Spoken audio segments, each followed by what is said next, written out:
And now I'd like to welcome to the program James Edward Hoare, a research associate in Korean studies at the SOAS University of London, as well as associate fellow Asia Pacific program at Chatham House. Hello, sir, and thank you very much for joining us today on TVP World. Good afternoon. I'm actually no longer attached to Chatham House. Okay, well, we'll have to throw that one out. Sorry about that. But I'm still attached to SOAS. Okay, all right. Well, we look to Germany. We see the German Chancellor paying this visit to China, trying to get greater market access for German companies. We know there are some disagreements with China on the bilateral level between Germany and China, but also China is very interested in this massive market. And we talk a lot about de-risking in Europe. Is it a problem that the Europeans have yet to formulate a cohesive policy that's common in dealing with China and this potential de-risking of Europe from China? I think the difficulty is that so many European companies, right across the board, have, in the past 30 years or so, become involved with China and work with China, and have become, in a sense, dependent on China for various sorts of supplies. Computer chips is one clear example, but there's a lot of other things as well. And so decoupling or de-risking is not an easy thing to do. Even the United States, with its even greater tensions with China, doesn't seem to be able to manage it completely. And, you know, one of the things we've been working on, I suppose, since the Second World War is effectively world integration, globalization, if you like. Trying to take that apart and sort of pick and choose bits of it is not going to be easy for any country.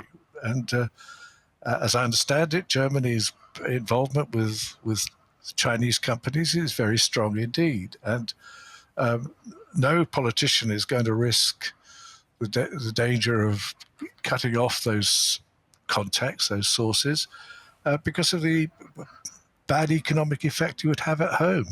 So I can understand perfectly why Mr. Scholz is in China talking about trade and increasing trade, perhaps.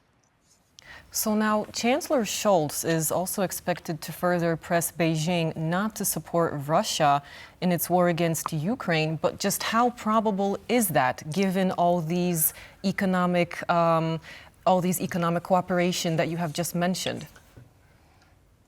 I think it certainly limits the pressure that can be applied, and that again, that doesn't apply just to Germany. That's to all European countries. I mean, Britain itself is having very limited attempts to square the circle of its relationship with China and its dependence on China for trade matters and so on.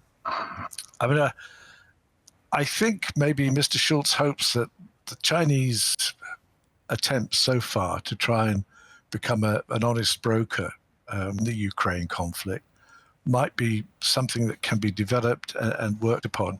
And therefore, China has not abandoned support for Russia, but it has publicly limited it. And it has limited what it will supply to Russia. It's not supplying military equipment, although it's supplying other things that do go into the war. But I suspect that for the Germans, that this is an opportunity to try and A, get a clearer picture of what China intends to do, and B, to try and persuade China to be more active in the role it's appointed itself as a peacemaker over Ukraine. Right, and then, well, we see this conundrum. I'm going to kind of go back to where I was a little while ago. We see this conundrum in Europe where many governments don't know exactly which stance they should take with China. Should they be cautious of China as it's growing in economic and military power and is set to do so over the next few decades, or should it continue to resume business as usual? I think that that's largely undecided here in Europe, and I'd like to get your opinion on that. I think it is. I mean, I think it is undecided. I think you're right there. The problem is that, you know, going back to my point about globalization and an integrated world, you can't suddenly disentangle all those things. You can't suddenly say, all right, well, we're not going to have any more Chinese goods coming into Europe. Well, you know, virtually every piece of electronic equipment on my desk or in my house is either Chinese entirely or has large amount of Chinese components. All sorts of things, from batteries for electric vehicles right down to the piece of luggage you buy to go on to take your clothes in when you go on holiday. The chances are that that is something that comes from China. Now, you can turn that around, you can change it, but it will take a long time and it could have very serious local economic repercussions. I mean, if we stop importing Chinese goods, half our shops would be empty. And I think the same is true right away across Europe. And that's why you see politicians sort of balancing the criticism of what is seen as Chinese aggressive economic policies against the need to keep those economic policies working for Europe and for the rest of the world. Right. It's a dilemma. If I could follow up on that, one area that we're seeing kind of a backlash against is when we see Chinese-made electric vehicles, solar panels, wind turbines. These things of the future, I think Europe is counting on for its ability to be innovative and to grow its economy, and so they are not wanting to allow Chinese goods of these particular types into Europe. How is Europe going to meet its green goals if it doesn't have China as a partner? I don't know the answer to that, because I think you're absolutely right that there are issues here that, but you can't, having created a huge market with China, you can't suddenly just pull out of it. And as you say, an awful lot of things that we value, that we want, do depend on products coming from China. Now, in the long term, you may be able to replace those, but in the short term, you've still got to work with them. And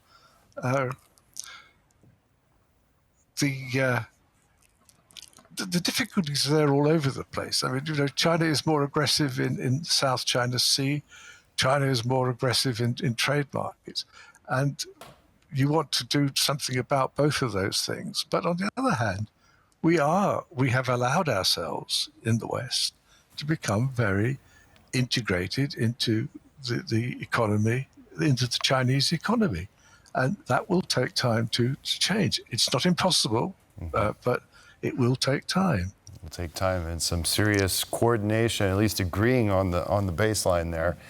Well, sir, James Edward Hoare, Research Associate at the Korean Institute at SOAS University of London. Thank you very much, sir, for joining us today on TVP World. Thank you, and I'm very glad to be back. It's great to have you. On TG. Bye-bye now. Bye.